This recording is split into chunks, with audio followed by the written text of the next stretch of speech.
really excited. I am on my way north on US 93 to Ely, Nevada. I've never been to Ely before, so this will be a first. And I'm not really sure exactly where I'm going to camp. I have a couple of options, but I'm headed up there because I want to go see the annular eclipse, and I want to be in the path of not totality, because it's not a total eclipse, it's an annular eclipse. When you see a complete total eclipse, you're in the path of totality, and when you see the complete annular eclipse, you're in the path of annularity.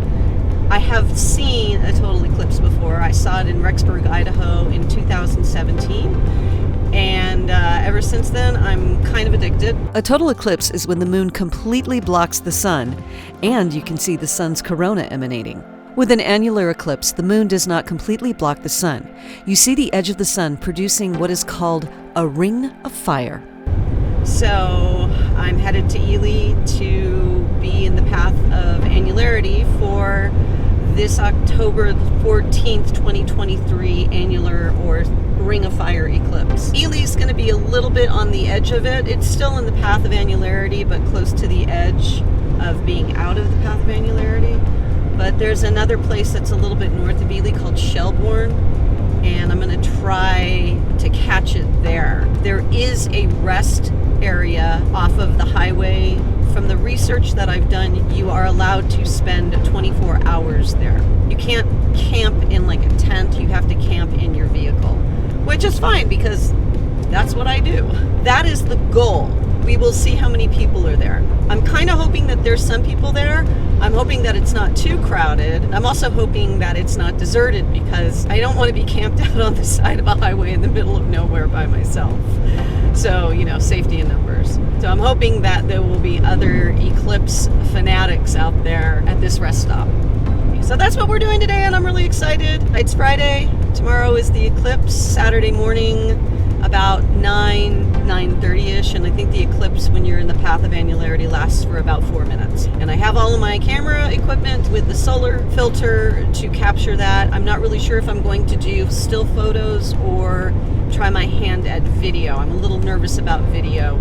I have experience with capturing an eclipse in still photography, but I've never tried it in video because, the sun is moving, and so you have to gently track the sun, and I do not have a star tracker. Most people that video celestial events will use a star tracker so that they don't have to touch the camera and wobble it, but I don't have that, so we'll see what I wind up doing. Anyway, stick around. It's going to be fun. It's going to be cool.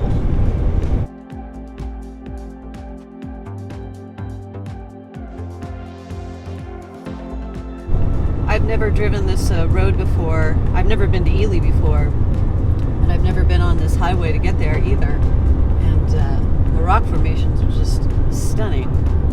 Really, really cool.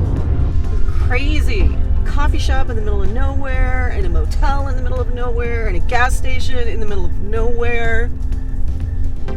This is so weird. Looks like a place that Quentin Tarantino would film a movie at. Yeah, so on these long, desolate drives, I always stop at gas every time I see a gas station. So I just filled up there, and now next stop is Ely.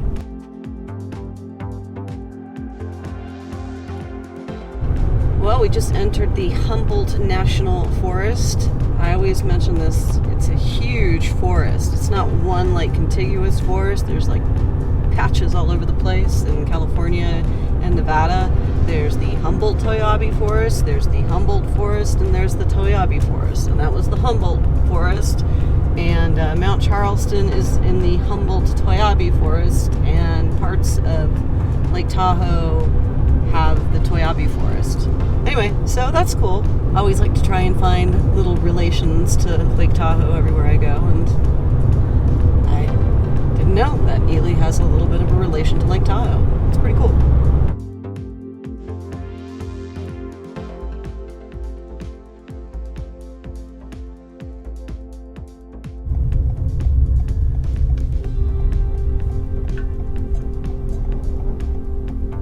Okay, I'm going to kill two birds with one stone. I am going to see the eclipse here at the Schellbourne rest area, and I'm going to take in a historical marker while I'm here.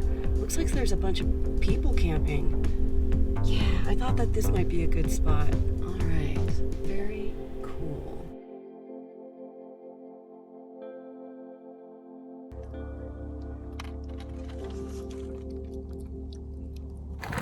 Okay, we are all set up for the eclipse. We are going to spend the night at the Schellbourne rest area. He's eating, which is great because he was nervous on the way up. And we are going to be in the most central location that you can be in the path for Annularity. So I'm really stoked. I don't have to get up and go anywhere like I did last time for the 2017 eclipse. I was staying in Salt Lake City and I had to drive to Rexburg, Idaho. It was like a 3-hour drive. No, I'm just gonna wake up and set up my camera and be ready. I'm really stoked about that. And then there's some other eclipse fanatics right next to me who have a timeline of exactly when the eclipse starts and when it ends. So I am super excited. And the only drawback is that I'm at a rest area and there's a lot of noise behind us, but I don't care, it'll be fine. I'll probably sleep fine with that noise. I'll just pretend it's like ocean waves.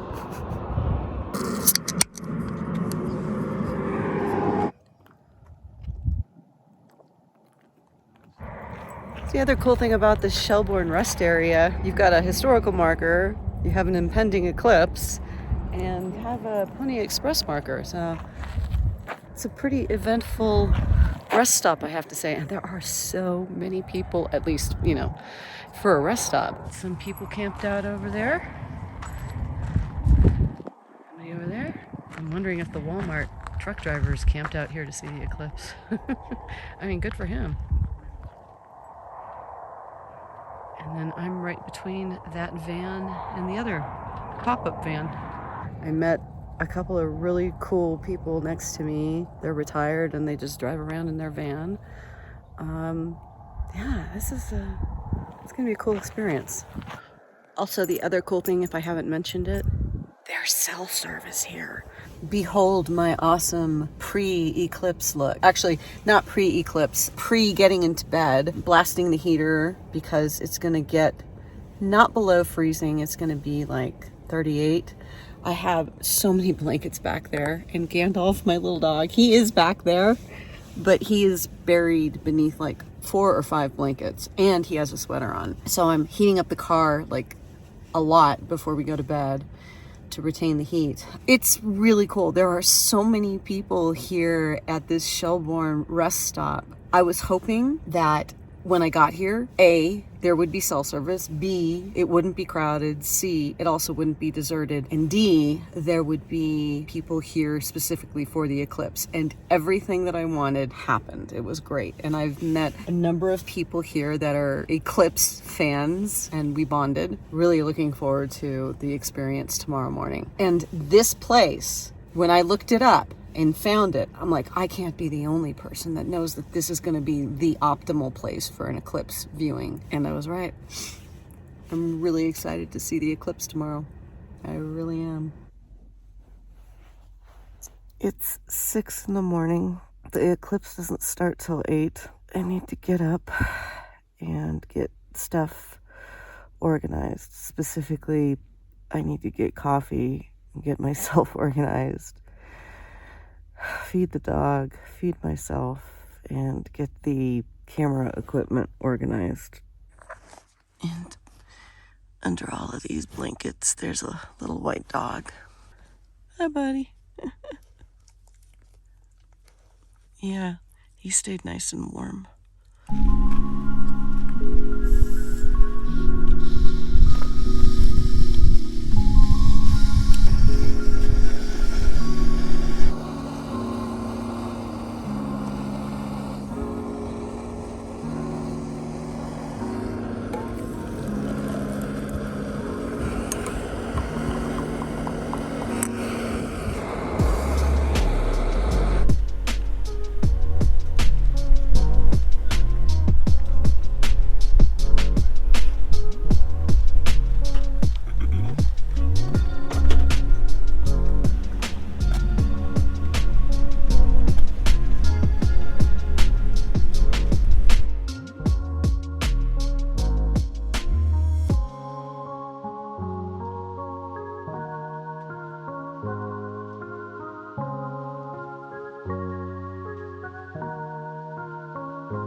The clouds were shrouding the sun at the beginning of the eclipse, worrying all of us. But soon they cleared to reveal the magic.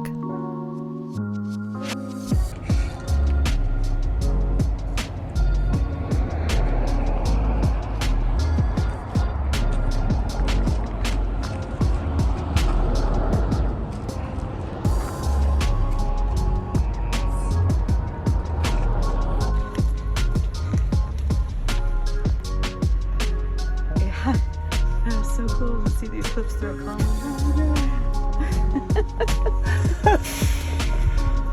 Trippy.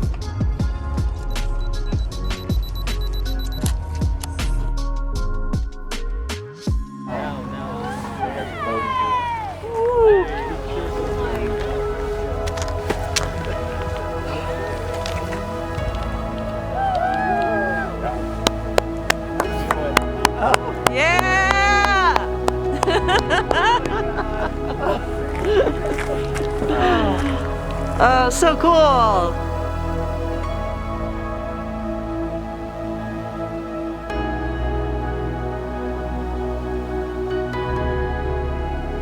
There are no words that exist to adequately describe witnessing a complete eclipse.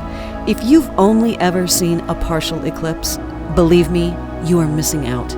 It is a life-changing event to witness a complete annular or total eclipse. If I can give you one bucket list must-do item, it is to witness a complete eclipse. Better still, a total eclipse. And your chance is coming up again next year in 2024.